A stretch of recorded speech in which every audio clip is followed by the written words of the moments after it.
Good evening and welcome to another evening with Materials for the Arts, where we chat with artists and learn more about their practice and most importantly, reuse artists, because Materials for the Arts is this massive warehouse in New York City where we invite all sorts of different people to come and get free materials.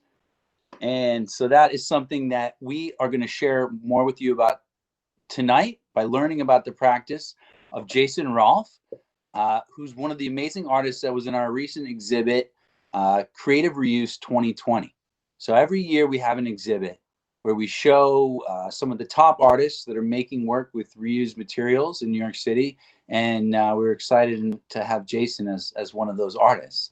And so, again, the principle being art made from materials found around us, transformed. And so tonight we're just going to be able to check out a little of Jason's work. He's going to walk us through some of his work, and then we're going to have a chance to have a conversation with him. And then you folks at home can even ask questions in the chat in a little bit, if you don't mind holding your questions till later, and we'll answer them. So thanks for sharing your evening with us tonight. So yeah, Jason, welcome tonight. We're so psyched to have you. So basically, just heads up, you're muted right there. Oh, there we go. What's up? Back. So basically, we're just super psyched to have you. And I understand that you have actually a lot of different images to share with us this evening, which I'm really excited to see. And also just excited to see your background there. The environment that you're coming from is pretty phenomenal. Thank you. So where are you right now? I've been in a home studio for the entire time I've been in New York, except for a few residencies and sublets and time spent at in friends' studio spaces.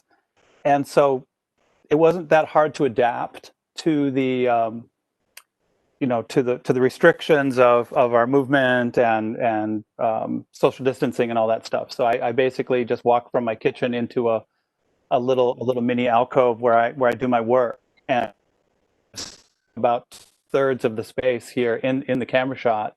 And it's sort of been a really nice reminder that I'm able to keep working during this whole time.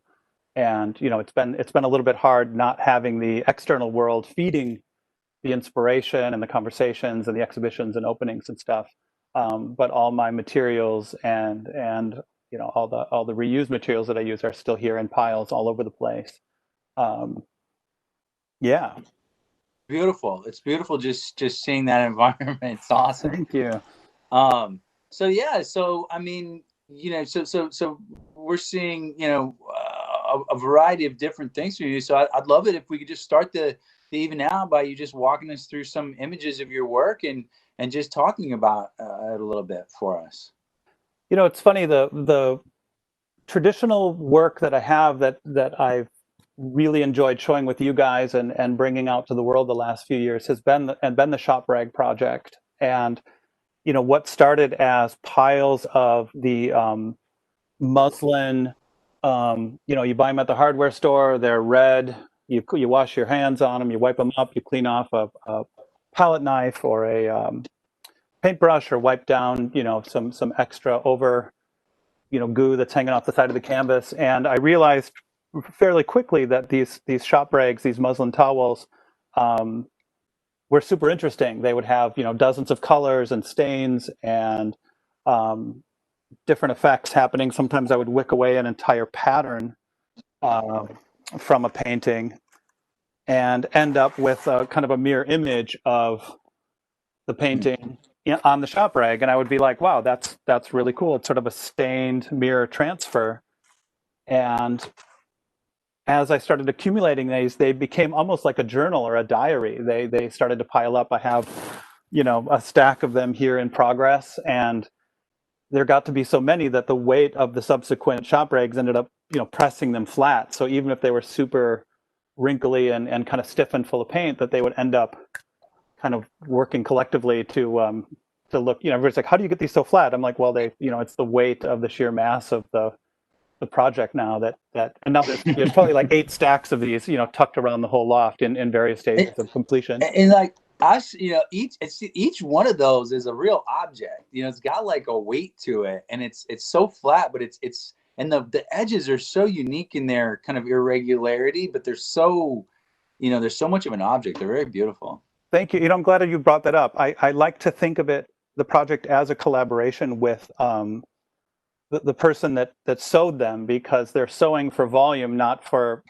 exact, right angles in the corners. So each shape is really idiosyncratic, and some of them, almost look, sort of biomorphic. And I like to respond to those edges, and I like to think of the kind of whip stitched edge as like almost a frame. They act as a little boundary. And once you kind of become addicted to those kind of organic contours, it's tough to go back to perpendicular edges and right angles. You see the painting moving into a corner, and I get a little stressed out thinking about how to make a beautiful gestural mark into a geometric corner. I have no problem making geometric shapes into an organic shaped corner, but somehow playing geometry off of geometry it's a little trickier. I have immense respect for people who can pull it off, really beautifully.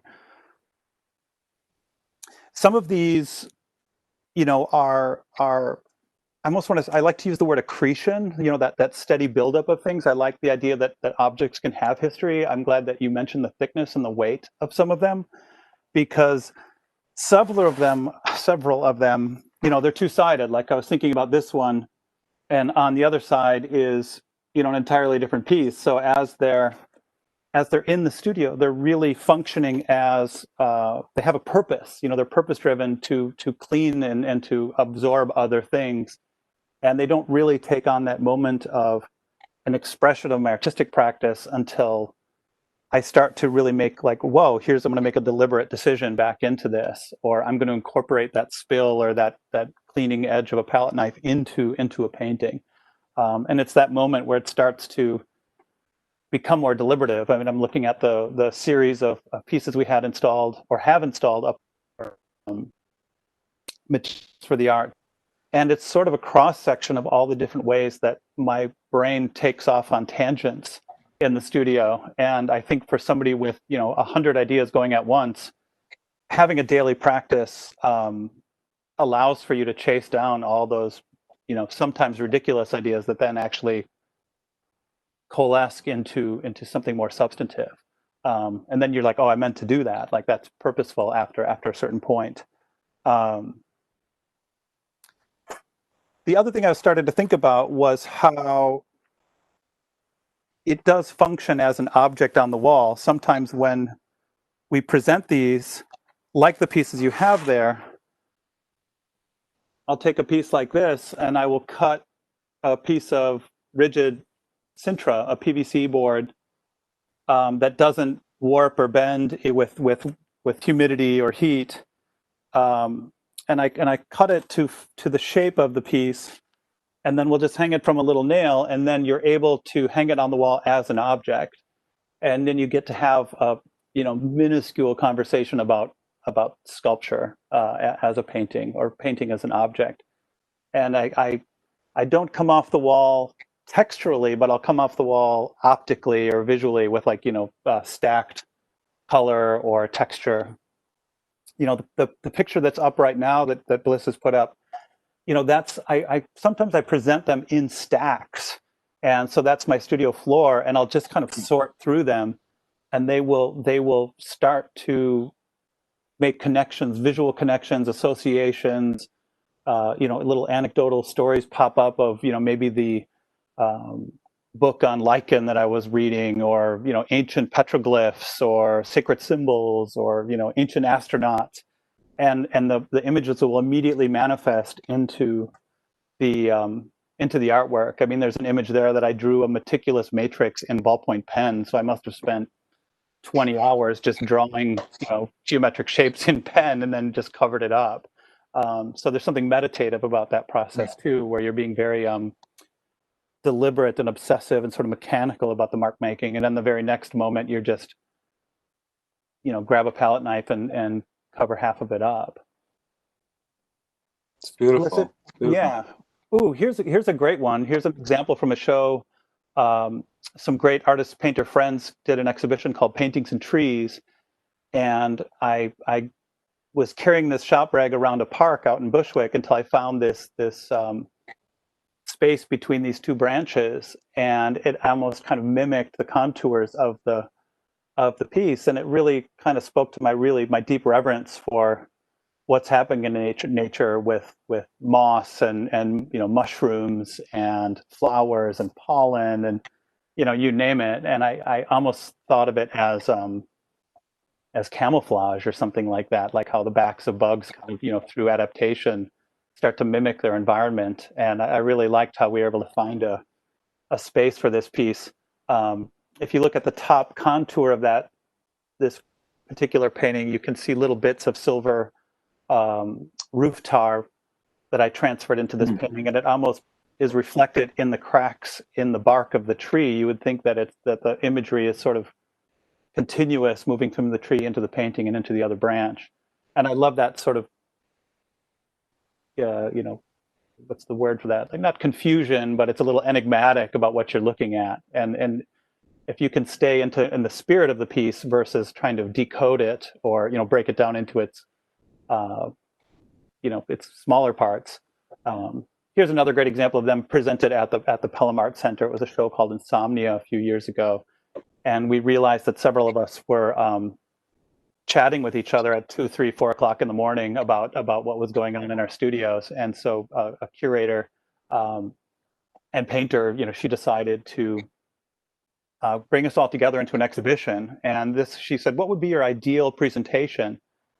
And this is the way, when you guys came to visit the studio, I would lay them all out in piles and let people sort through the piles until they kind of came up with a curated selection. And we said, well, let's let the viewers sort through. So I think it was 16 piles of 10. So, that's an installation with 160 paintings in it, that we really had to encourage viewers to touch the art, which is usually kind of verboten. But in this case, it was, once we gave them,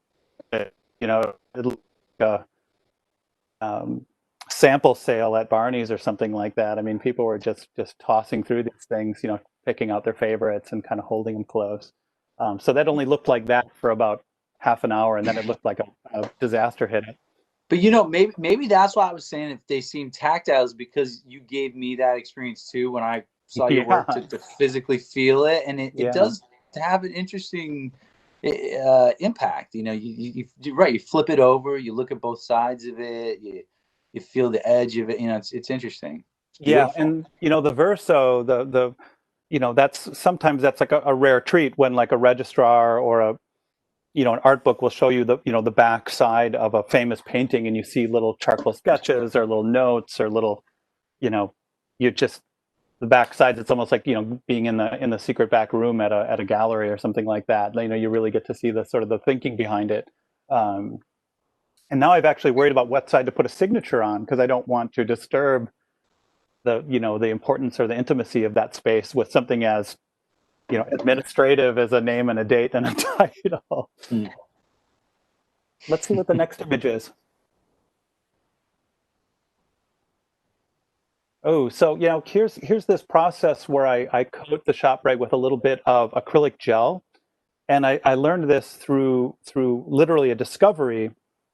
I was priming some paintings on the roof of our loft building here in Brooklyn, and I noticed that the aluminum oxide paint and the roof tar would migrate into the acrylic film, and so it doesn't actually damage the roof, but it's almost like a transfer print where you would put Play-Doh or silly putty onto a comic and then lift it, and you would have a transfer into the medium of the putty. And so it's a very inexact process, and I like to refer to it as almost like a chance composition, where there'll be a deliberate painting underneath, and then my intention would have been to coat the entire piece and have the crackled oxide paint cover the entire piece, but through evaporation and humidity and time and heat, and you end up with something that's very interactive with the existing composition. And so it always takes about a day or two to start to accept what I'm seeing there, and then I get to curate which ones I want to exhibit. I want to present that way. But I love that relationship. So you can see the next one here is the one that has almost a total coverage. And part of that process is to look around the roof and see what's going on up there that is interesting and catches my eye. And then I position the muslin shop rag on top of that area to interact with what's going on underneath underneath that. I call it tar beach, actually. I mean, it's kind of the old school way of referring to our rooftop. So I call these the tar beach paintings. And it's a neat way. It's kind of a little nod to people in New York that spend our evenings on the roof, listening to music or having a glass of wine or a private conversation or a little evening escape. And I felt like the color kind of reflected, the fun and sometimes the Christmas lights and the music that happens up there. And so it's meant to kind of encapsulate, those treasured moments on New York rooftops. Well, let's see what's next. Now, some of the ones that are transfers aren't that interesting. So I still call this the Tar Beach series, but I almost try to have the courage to interact with the composition of all that organic and chance composition. So these I tape with masking tape, and then I slowly draw layers with a palette knife and create these sort of striped geometric patterns that sort of vibrate. And I come back to these from time to time. And so if I have a rooftop Tar Beach transfer that isn't working, I don't hesitate to just go right over the top of it. And I think that's part of that reuse too. Like I look at it, and something that's not working isn't a strike against the piece. It's an encouragement to keep engaging it until it gets to the place that you want it to be. Squeaky wheel gets the grease. That really happens with these pieces. Some of them are quite thick. I wouldn't say like a 1/4 inch, but they're substantially thick. And then others you can really see through. You can see the weave of the muslin. Ooh, I was really excited to share this piece with you guys. About 5 years ago, we started with the Golden Paint company. They make paint in upstate New York. And I decided when I got there, I didn't want to bring a bunch of materials with me, and they supply all the paint from their factory. So I asked them to save all their used painting tarps from all the studios that they've had in this massive barn. And so I was able to use the existing information of all the drips and spills and patterns, and then draw this big converging energy force thing. And then in an attempt to photograph it, we ran it outside, and I had some help, and we nailed it to the side of this barn, and it almost became like a barn quilt, only the contemporary version. And the Pennsylvania Dutch have painted them onto their barns, and the Amish have hung their quilts up on the barns, and that's about a 9 by 12 foot piece, and some of the colors were fluoresced. And so when you were driving down those grassy hillside roads, approaching the foundation, you could see this thing, coming up out of the grass, out of the pasture. And I really like that, kind of speaking to a timelessness and something very contemporary set against a country road. So cool. Yeah, thank you. And here's some of the smaller versions, and this is something too where it's not quite reuse, but it's taking these 5 by 7 foot drop cloths that were tasked for something else and saying, here's a physical object. And most of this is my effort to scale up the shop rags. It's like, how do I take that feeling I get from the shop rags and bring it to a larger space? I wanted to show off the studio. This was the studio at their residency, and sadly it's closed right now because of COVID. But they give you this space, and I went a little crazy while I was there. I figured, if somebody's going to give away paint, I'm not going to sleep for the month that I'm there.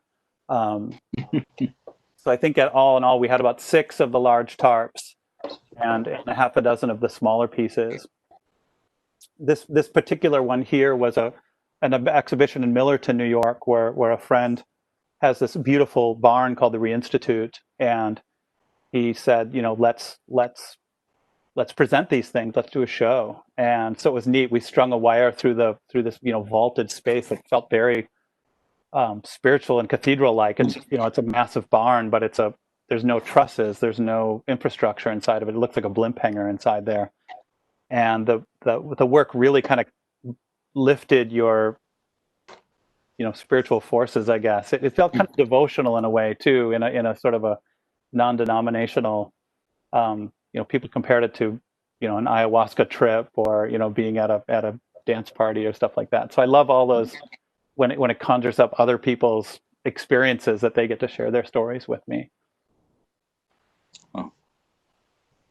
And this one is an interesting piece. Some of their tarps that they had provided to me were a little too thin to make large scale paintings out of. So I tore them into small pieces, and I created these kind of celestial bodies out of those scraps, and I wanted them to look like the old photo mosaics that the surveyor missions were doing, where we would take like millions of little photographs and then kind of stitch them together to form high resolution picture of a planet. And I really like the idea of this thing kind of floating in space, and the closest I could get to that three-dimensional modeling. And then when you get up close, it just looks like a patchwork of all these collaged scraps from these old tarps. And then of course I had so much extra. Oh, if you could go back one, Bliss. If that's possible. Yeah. So then I took that same idea. I still had several cardboard boxes full of these torn up pieces that I decided to do a few series of these surveyors on paper. And that would be almost like a more traditional application. I was like, how do I take this amazing feeling and really kind of make art with a capital A on it? And I love this idea of like merging like a scientific process or a documentation or some sort of experiment with something that looks like the geometric forms, and then all these different things happening. Like maybe it's a petri dish, maybe it's a lunar survey.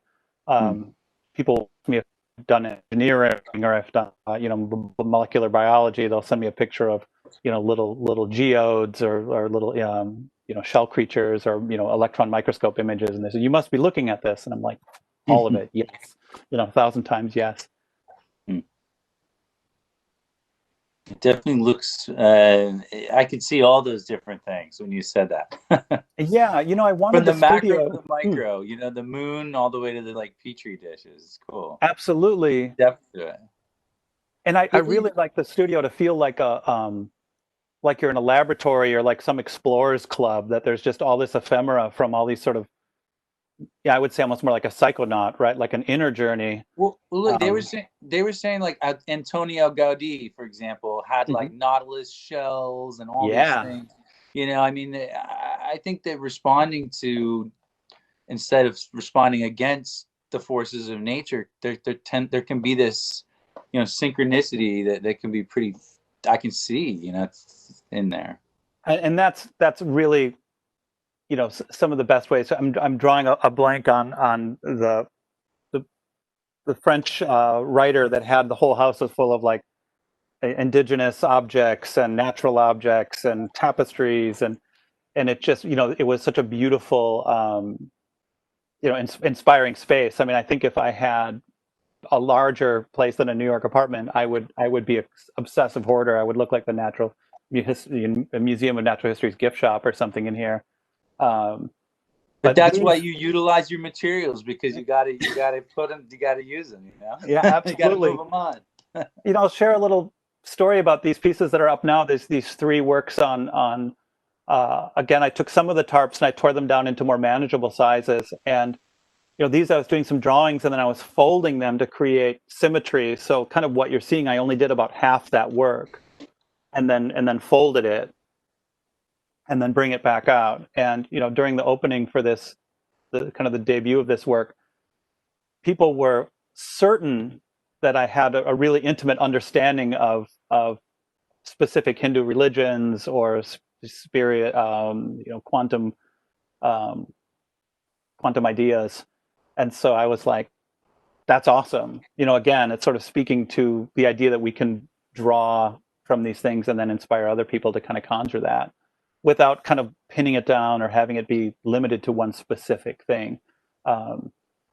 But these were very much like they're about the width of your shoulders. When you stand in front of them, your heart aligns with, the space about 2/3 the way up. And it almost is like as if you took a selfie with this in your back, it would kind of be radiating out of your shoulder blades and out over the top of your head, like a kind of a spectral imagery of like an X-ray or some kind of, and I like that idea that it's like a little bit cosmic that way. And then framing them is funny, because it's like you take something very raw and roughly developed, and then put it, you juxtapose it with something very clean, and you do want to make it so that you can hang it up in your house. At the end of the day, these go live with other people. Well, let's see what's next. Yeah, so this is again trying to create the scale. This was something that came later. I took a large tarp and I divided it into 4, and I think these were the last little scraps from that piece. And I kind of, one of the things I do is that when I really love something, I love to push it and push it and push it and see where it goes, to make sure that it wasn't just a one-off idea, some kind of happy accident. I'm like, what happens when I set about trying to go back into that idea that I've developed over time? And these were the last of the 4 surveyors, and they still have, you can see kind of the oops, I pulled my headphone out, excuse me. You can see the wrinkles and stuff like that. Like, I think that's important, to show that it's a real physical thing. And then a little stool there for scale. Oh my gosh, I forgot I included this. So this was the layout. I climbed up into a lofted part of the barn and just wanted to point a camera. We didn't quite do a layout, a little drawing of how we were going to lay things out. So we literally moved the show around intuitively and anchored, the four corners of the 4 facing walls with the largest works, and then filled in the other spaces. But you can see, the show was really between when I made the work and started to exhibit the work in traditional galleries. So it's the Reinstitute was like a wonderful. I was sort of given an open mandate to just do whatever you want. I could have left them on the floor. I could have put one painting in the middle of the floor and walked away. And so when you're given that kind of freedom, your brain just wants to kind of saturate the space with all your little treasures. And then you can see the scale of the ladders there. So I think those are like 10 or 12 foot ladders. Ooh, this is new work. We can go back forward one more to the one with the gold leafing.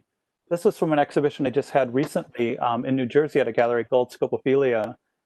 And we decided to include, this was sort of a late edition. It's about an 80-inch square collage. And you can see elements of everything in here, and it's hard. There's a little bit of metal leafing in the outer area that kind of creates a frame. And this is the only kind of series that they're called empathy engines, and it's figurative. And I don't know if you see it as a figure or just like a cosmic force, but it's like a seated Buddha-like, and his central head is kind of a galaxy radiating out, and then the sort of target in the chest, and then the 4 kind of points.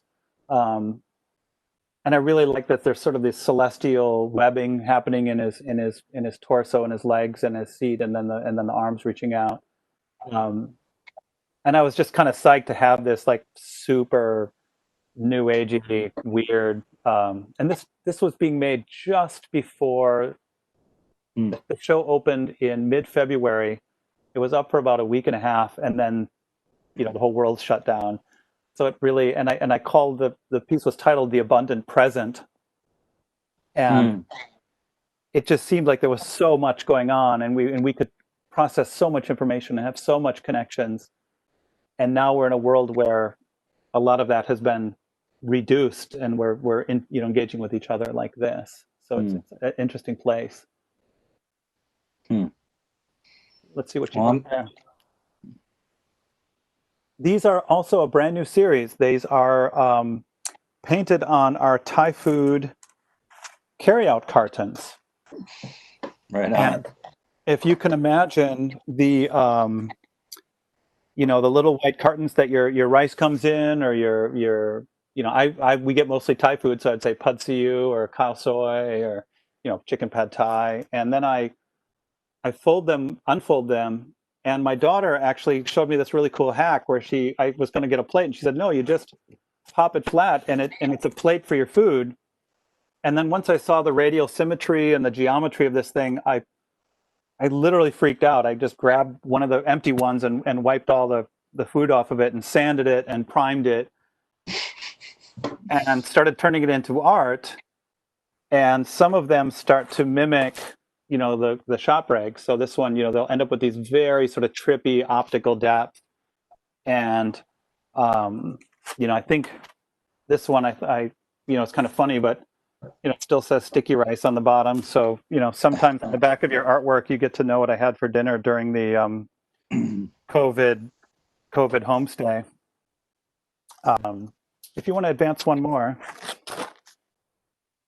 let's see what's next. Yeah, so this one, again, these sort of nesting dots, these larger to thinner dots, this sort of optical illusion. I love that idea of moving your eye through a 3D space, and then you pop back out into this flat cut piece of paper. And people will, what I love is the sort of the transcendence. I don't know how to say it. The piece stops being a functional carryout container and then has a new life as a painted object. And so people will ask me, oh, why did you cut those little triangle incursions into the piece? And I said, no, those are folds, and those are, that's a remnant of its former life of a purposeful thing. But the neatest thing about it is their scale and the way they're shaped really moved right in tandem with the shop rags and the other work, so that the subject matter wasn't a big leap, and it stayed really close to my core beliefs about reuse and kind of giving a second life to these things that already have everybody knows it's an iconic term. The white paper carrier container is a universally understood thing. But I the one on the would be my left here. I've even taken to putting silver leaf over the top of them, so you can see that kind of radiating fountain looking forms in the background, and then silver leafing them, and the leaf is so impossibly thin that it captures every little drip and bubble and paint scratch. It's remarkable stuff. And I'm terrible. I'm the worst gold leafer. Like, you would never hire me to gold leaf or silver leaf anything. But as a medium for my creation, this effect gets to almost my interest in, like, there's radioactive shielding on like space satellites.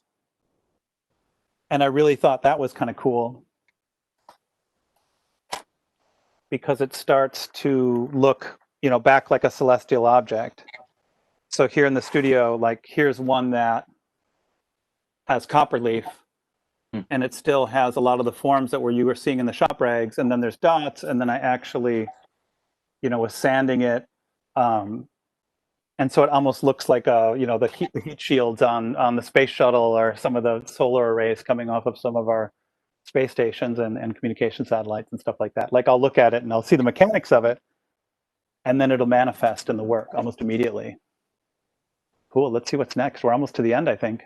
They're cosmic.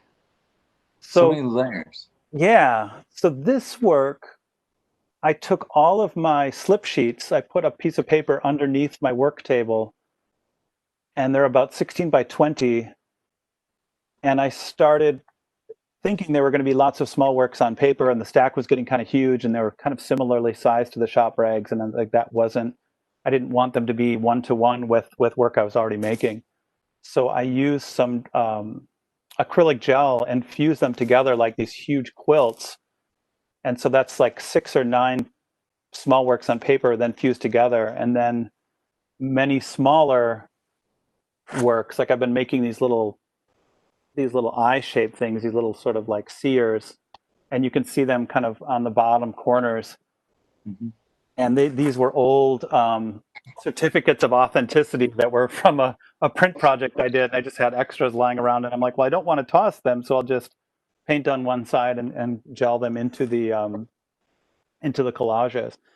And then they became really, really interesting works. These, again, this is another empathy engine piece. So it's this, empathy is a word that's getting used a lot lately. That we're all deeply, deeply connected to each other and understanding each other's lived experiences in a way that we haven't before, I believe. And so this intimate knowledge that we have of each other is profound in a way that computers have made us distant from each other, but also really, really wonderfully connected.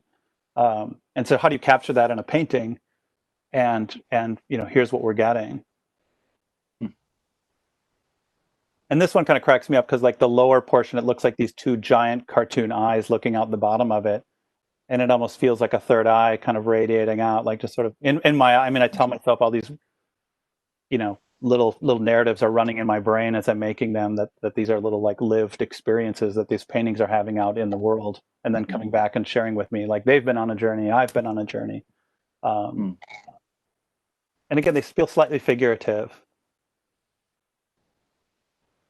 And some I keep very raw, like this one. You can see some of the cartons, you can see an empathy engine up at the top, you can see, there's parts of it missing.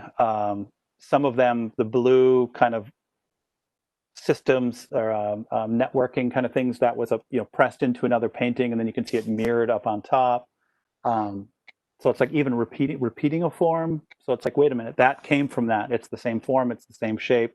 And I love that as a viewer, you could start to reassemble how it was made, kind of in your mind, if you spent enough time with it, or you had, if you're sitting in your chair just staring at it, spacing out.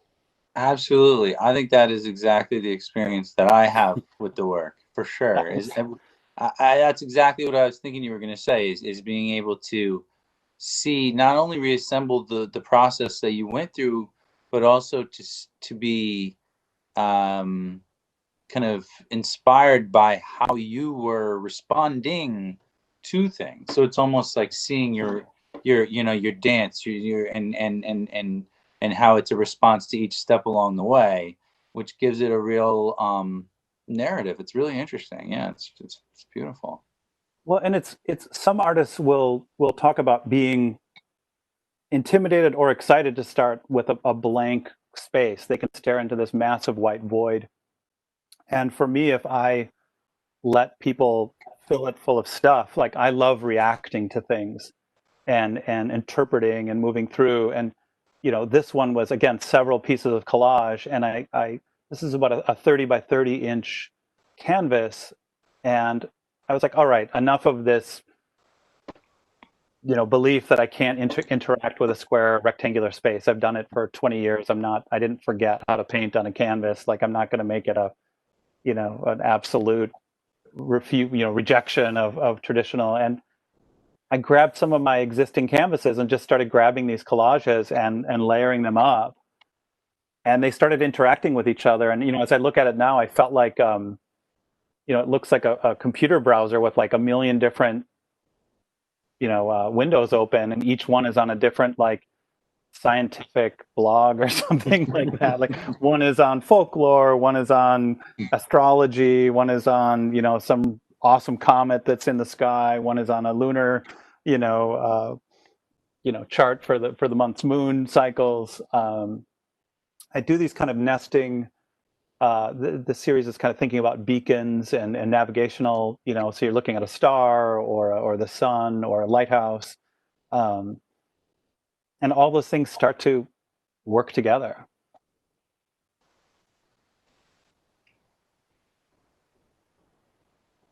And here too, it's nice because you get a little close up of some of the things that were in the larger collages on paper.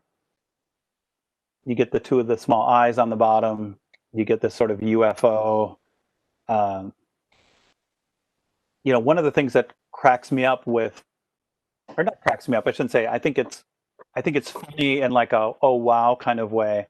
Um, but when I'm in religious spaces and they're using elements of sun and wind and radiating energy to depict, spiritual forces, and I'm like, wow, this rose window or these little carved windlets going up the side of a church spire are super freaky. Um, and in any other context, they would be like ridiculously new age and super trippy stuff.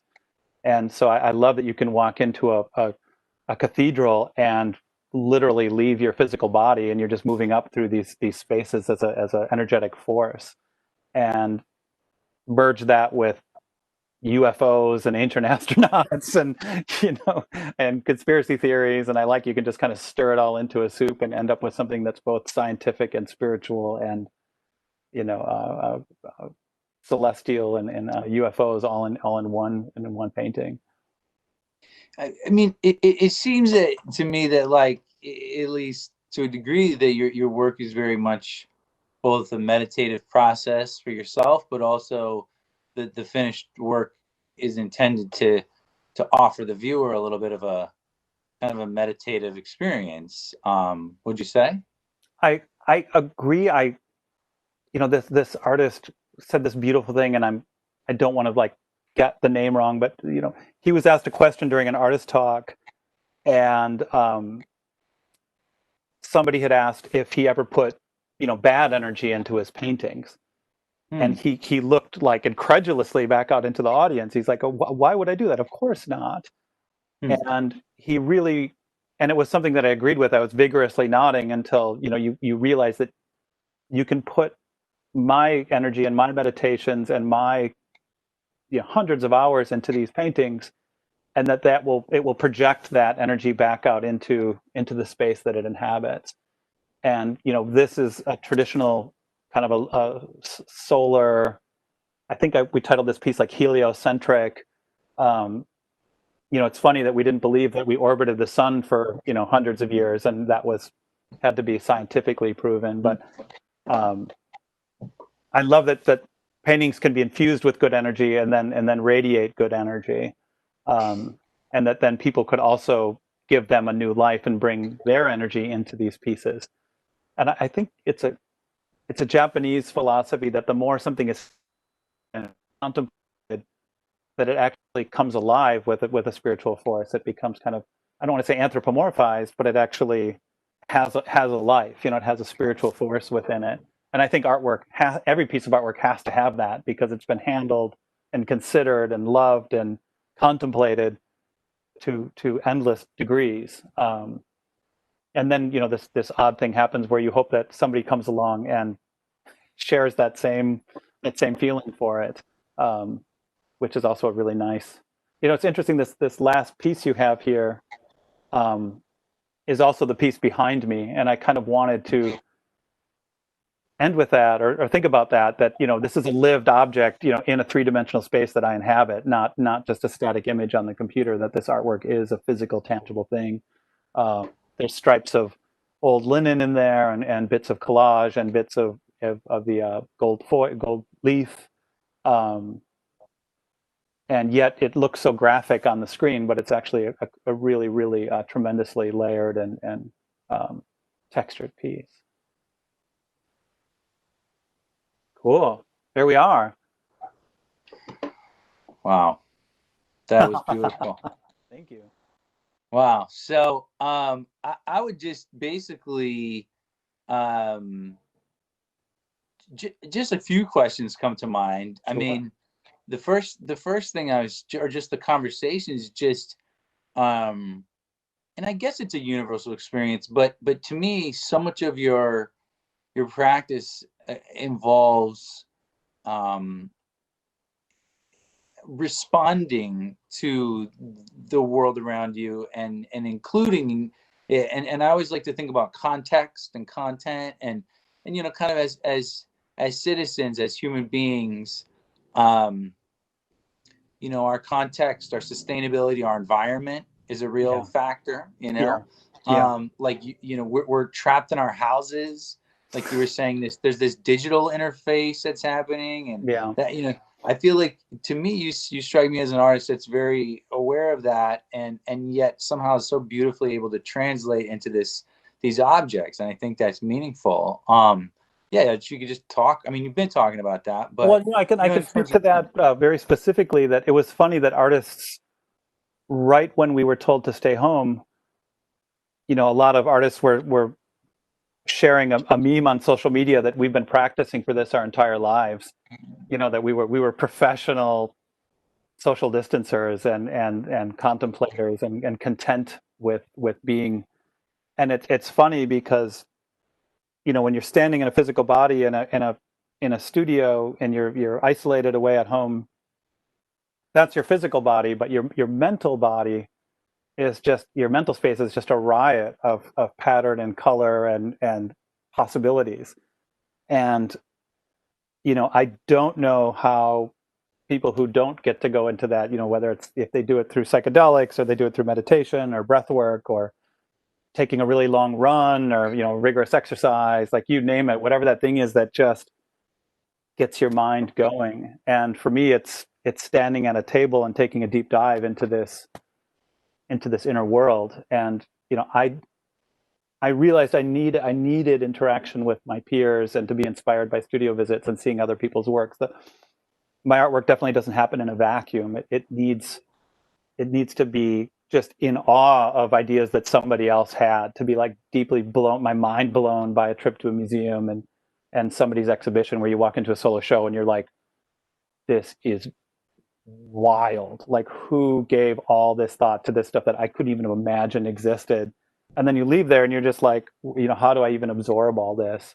But then at the same time, I shared this on Instagram the other day, but this is a asphalt shingle that had fallen off a demolition site that is meant to mimic wood, that's made out of pieces of, I don't know what that is, what they impregnate the tar paper with.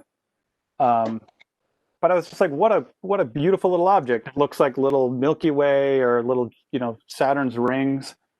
And so I'm like, wow, do I go back to that demolition site and collect, 100 pieces of this stuff and put them in frames? Or do I start making my own fake wood asphalt shingles and try to mimic well, that? so I got a question. So a number of Please. different people are asking on the chat questions like, how do you pick your colors? How do you choose these designs? And it's interesting because No. on one hand, you're being, responding to these things, but then, and I've heard you say, sometimes you have to put yourself into it and be brave, and what, you just use different words. But I mean, of Yeah. course, every artist has their own personal experience, but I mean, would you be able to speak to that at all, or? It's really interesting because somebody will send me a picture. I did a funny thing. I found a tomato hornworm caterpillar in a tomato plant we had, and usually these are the bane of gardeners, right? You immediately kill it because it's going to eat all your nightshade plants. And I did the opposite. I brought it home and I put it in a terrarium and I started feeding it tomato and pepper leaves, and I raised it until it pupated. It started to burrow, and then it pupated for a few weeks, almost a month, like ridiculously long time. And then one day I was walking by the studio and my little terrarium had a sphinx moth that had just come up out of the ground and was shaking off its wings. And to look at its patterning and just looking through a Google image search of sphinx moths, and your head explodes. You're like, you could go down that rabbit hole for hours. And then the next person is like, wow, I saw that you were interested in the sphinx moth, and then let's send me a blog about ridiculously looking furry caterpillars with every possible texture and pattern and little antennas. And then you're like, what's going on here? Like you couldn't stop looking at those colors and patterns. Birds, fireworks, um, astrological charts. If I see a lunar, I mean a sky survey, I'll follow a lot of the Space Telescope Instagrams, and they'll just show a picture of, here's 35,000 stars in this little tiny sector, and you're just like profoundly inspired by that. I guess you go back to, how do I fit into this massive scale? How do I absorb all this? And at the same time, you're like, that's super interesting. Like, I'm not intimidated by it, but I'm endlessly, I'm going to try to pop out to an old observatory in Nantucket this weekend and look at the stars through, a 200-year-old telescope, and hopefully without all the light pollution from the city, see that with my real eyes versus looking at it through a National Geographic or a NASA website. It's strange. I can share this too. Like, one of the things I did, this little weirdo, was an old rusted vent cover from our roof that had blown off in a storm. It had popped its little metal tabs, and I had been to the Outsider Art Fair, and it was one of the last things that happened, and it before the shutdown, and it's one of my favorite fairs of all time. I think a lot of people, they walk into this art fair and they just freak out because people are making things out of every possible material and obsessively dedicating thousands of hours to developing their ideas, and you leave that fair like super juiced up, like super fuel. I call it studio fuel. Like you're topped off and you're ready to get back into the studio, and it makes you so ready to go to work because you're seeing that other humans have just dedicated so much time to making these things. And then lastly, other artists. I'm looking at a little book here by Alan Shields. And he was taking his drop cloths and his sewn pieces and weaving them all together, and they feel timeless. They feel like they could have been made at any point. Sometimes you look at one and it feels contemporary, and then you look at it and it was made 50 years ago, and so you're like, how can that be? I'm looking at this book here, the Gee's Bend Quilts, and these women are sewing together corduroy jackets or denim field jeans, and popping the stitches on them and resewing them together, and you can literally see the darker point where the pocket used to be on your jeans, and now it's a pattern migrating across the top of the quilt. But as a painter, you're looking at that and your head is like, how do I be in awe of this? And then how's it to answer that specific question? I really love saturated color, but I love color that looks like it's been left in the Florida sun for a few months. I like color that looks like it was left on a Lower East Side building and kind of covered in grime, or maybe splashed on, or people had spray painted over it and then rolled over that and then spray painted again. That palimpsest, that sort of textural memory of a place. If my work can look like it has a memory, super psyched. A lot of people will say they think the work is all on found objects, and then that textural stuff is there. But I do have to say that physical things that are happening, it's all me. I don't grab an existing visual object and appropriate it. Like I do build up all the little relief and textural things that are happening with it.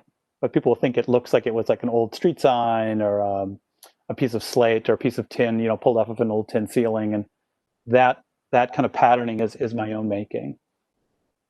So people are asking questions like, yeah, exactly, what some of your inspirations are, and you're mentioning Gee's Bend. I mean, I think that's so amazing. Quilting, I mean, what a natural but important influence. Is there anything else you'd want to talk about that influences your work? Yeah, I'm looking at a book here by the artist Mark Bradford, who is making these huge collages by collecting tissues from the floor of his mother's salon And, I'm looking at the tissues here that are this tissue is the interleaving of this copper leaf.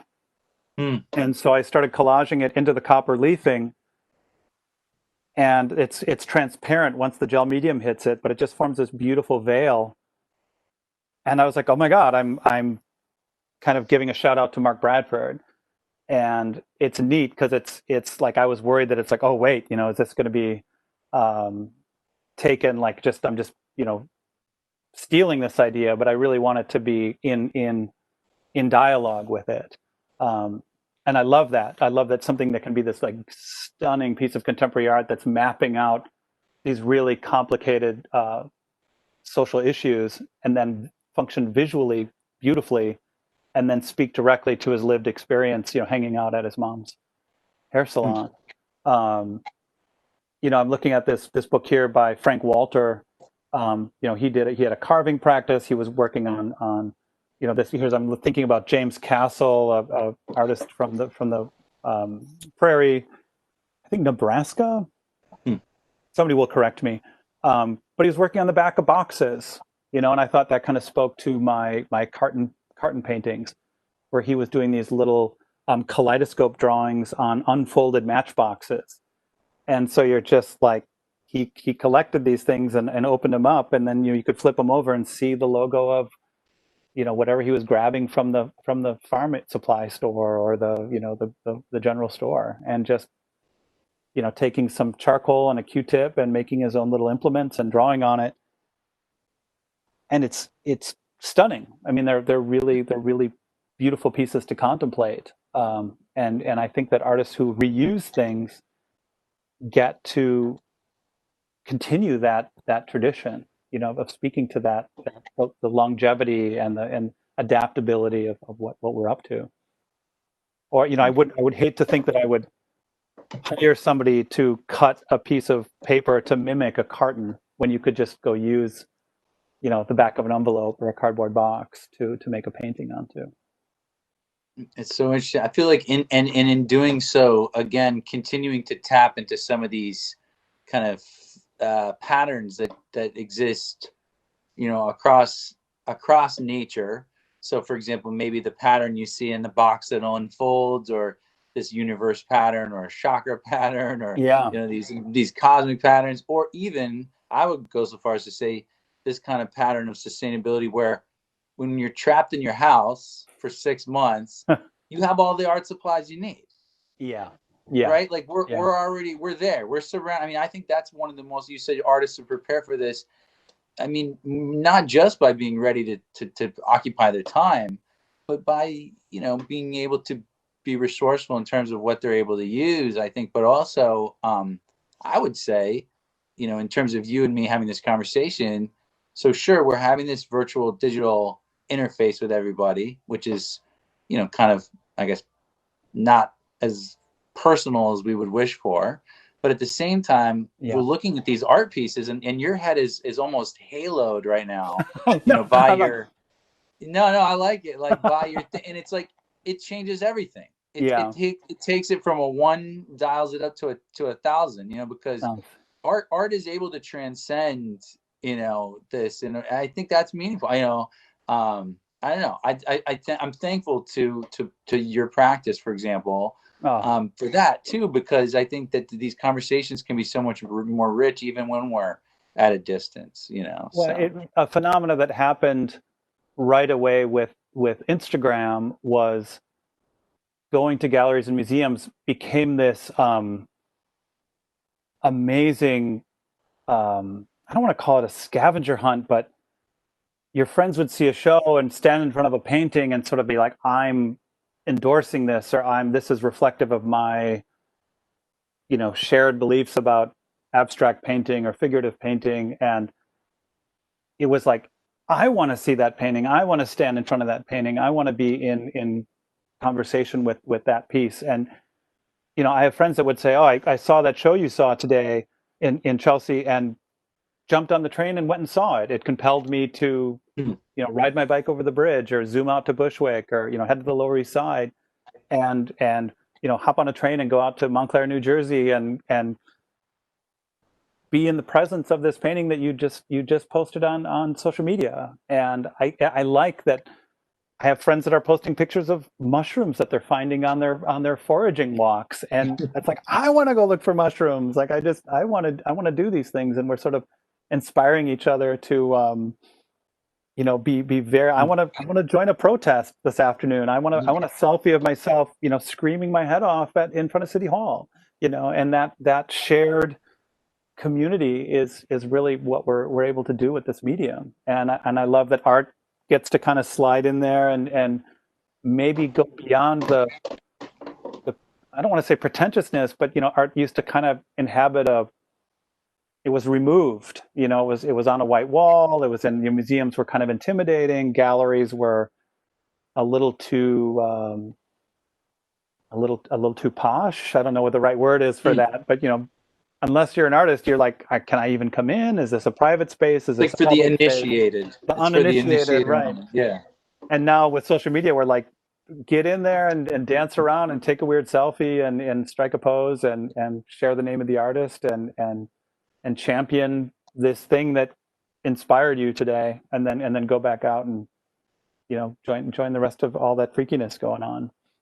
Man, I think the two are so beautifully intertwined when it's done right. It's like empathy is a very complicated thing, but I feel, like in looking at your work, I'm able to see so many different things in it, and that to me is like working a part of my mind, like 1 + 1 always equals 2, but Yeah. but there's all, doesn't have to. Well, and then if you click off this conversation and jump into another artist conversation, and you take a deep dive into their world, they're in their own universe building an entire world for themselves, and you're like, whoa, like that's craziness. You're 100 miles away or 1,000 miles away or 2 doors down, and you're everything you believe in, everything that's inspiring you, everything that's like motivating you is the exact opposite of me, and yet it's fulfilling and meaningful, and I'm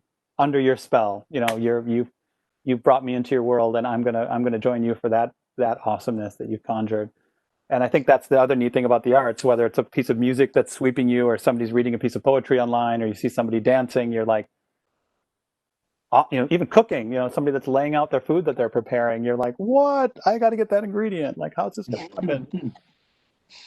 Well, so I mean, that's actually a good point. So I mean, a part of your practice you have is, so like under your name we see like Chancy Racket and the hat Chancy Racket. So you practice, a pretty active social media, titled under Chancy Racket, where you do great work by both sharing your work, but also, like you're saying, advocating for all these great artists and really trying to do exactly what you're describing. And I think it's great. So to me, the voice cut out a tiny bit. Oh, there we go. No, I was just saying, to me, that you can't fully separate that from the conversation, because I think that it's interesting when artists take the a proactive role like that. Again, it reflects this kind of knowledge of existing within this world and responding to it and using what you can use. And to speak to that, that's been the hardest part about some of the galleries and museums just started to reopen. So we immediately, start sharing. And if friends are part of a fundraiser, or they've got a piece of artwork available for sale to benefit somebody, we're sharing those opportunities, and we're donating to each other, and we're contributing artwork for sale to raise money for things. And so there's this beautiful, mycelial network to fuse two beliefs together, where we're just connected in impossibly minute ways. And to not be able to share other artists' work that we've been able to go and see it took a piece of that cycle out. So to get it back, when I saw that some of the museums were going to be coming back, we immediately reserved, a time to go see the Agnes Pelton show at the Whitney. It'll be the second time I saw it, because I just, I saw it, and then it's been able to gestate. But it's empathy, I just was thinking about when you mentioned that empathy can be difficult too, is that, as caring human beings, we're taking on a lot right now. And so it's how do you absorb all this amazingness that the world has to offer, and then also be mindful of how problematic the world is, and how are you still able to function and be creative in that world? And I've thought about artists who are making artwork during ghastly times throughout history, that beautiful music has been made, or fabric tapestries have been woven, and depictions have been. So somehow we're going to look at this time period and say, wow, what was happening creatively? Seeing exhibitions of protest signs, and I love that people's Instagrams are endless feeds of really, really mindful protest signs. Like, you could just go down a protest sign. I think every protest I've gone to, I've probably taken 30 pictures of different phrases of what's going on there. And that's a reflection of our beliefs. But it all weaves back together. It's all feeding that same central core of then manifesting in the artwork. Well, I think I heard you use terms like maybe you are with energy, building energy. I don't want to put words in your mouth, but using your art to build energy or bring energy. Yeah. Is that? I mean, to me, that in and of itself seems like such an intricate part of that process of both the process of protest. Yeah. That energy, yeah. but then also the process of being at peace with the world as well. And all that stuff. So. I can speak to that a little bit. My wife is an energy healer, so she actually spends her days, deeply connected to her clients. And I will admit that early on in her training and her, from our first dates, thinking about astrology and reading books on being connected energetically. And you think about Tesla, and radio signals and cell phone signals and the invisible rays moving around. It's like, of course we're all connected. Of course we're all feeling this. And it's been neat when you live with someone that eats, sleeps, and breathes that in her life. That of course I'm going to assimilate that. Of course I'm just going to be like, that's super cool. I'm just going to bring it all. Just pour it over the top of me. I'm just going to hug it and roll around in it and shower, whatever metaphor or statement you want to use. But it's amazing to see how you can be supportive energetically of each other. And if a piece of artwork can do that, that's some good stuff. And now too, I mean, I think artwork's been doing. I hope my artwork is doing it, but I've been seeing artwork that's like opening windows into worlds that we might not have had access to in the past, and so now you're seeing that your contemporaries that we're all participating in, and I think it makes it so that it's a nonverbal, it's a visual way to just I can decode this with visual imagery. As opposed to reading a statement or passing a sign that says this is what's going on here, and you read it and you understand it logically, but now it's being expressed visually.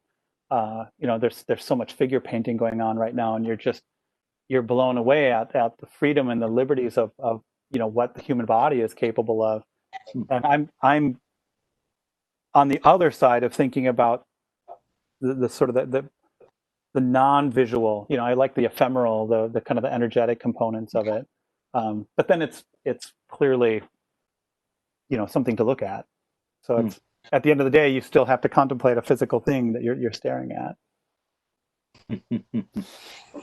It's amazing though, and so successfully and done in your work. And I just appreciate you're spending the time to chat about the process behind your work, because you know, when I've seen your work, all of the things you're saying actually comes out in the work, you know. Oh, yes.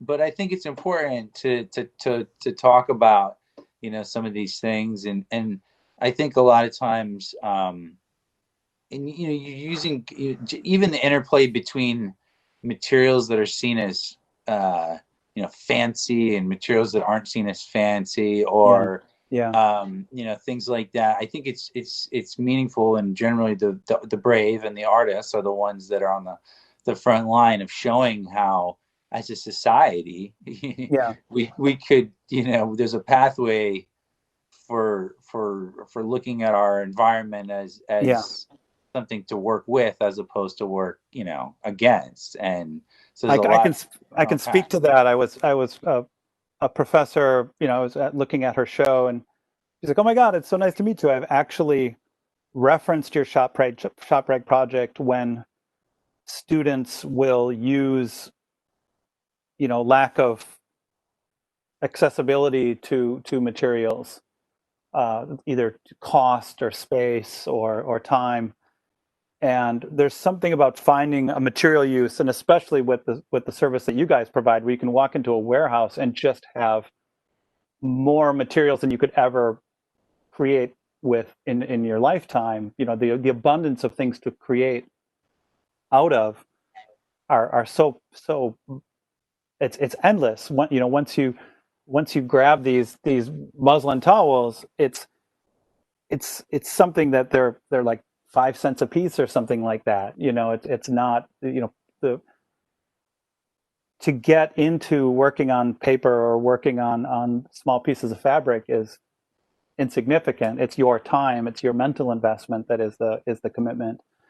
And I like championing the sort of the modest.